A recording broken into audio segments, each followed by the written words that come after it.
And so this is what it looks like. Now, typically, what we have is the root, the main window. Sometimes it's called root.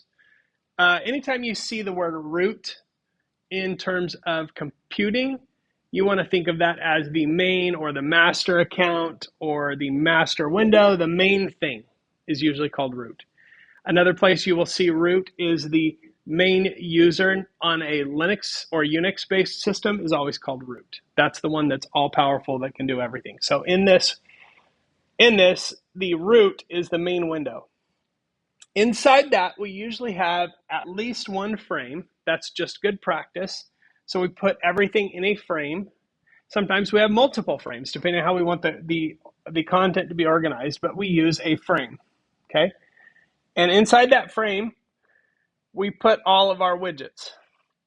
So we might have, if we have a program that, let's say, does calculation of the weather or the temperature. Oh, feet to meters, actually. There we go. Not the weather. I lied. So we've got this little tiny program, and it's got a box for me to enter the feet, and then it prints blank feet is equivalent to whatever meter. So it'll convert it to meters and print the answer here when I click the calculate button.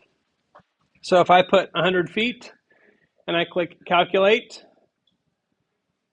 then it's going to give me the answer.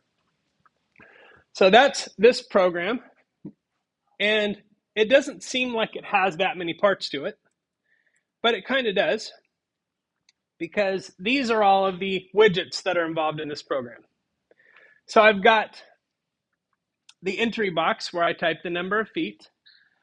I have a label that displays the meters equivalent once I do the calculations. And I've got a calculate button. Those are the three parts that are probably more obvious to you. But we also need labels for the word feet, the word meters, and the words is equivalent to. All of those things are inside that frame. So I've got, there's my entry box, and then this 30.48 is displayed in a label, and then feet, equivalent to, and meters are all labels. They're all separate labels, and then the calculate button is the last one. Okay? So that is what a widget hierarchy looks like in a very, very basic program.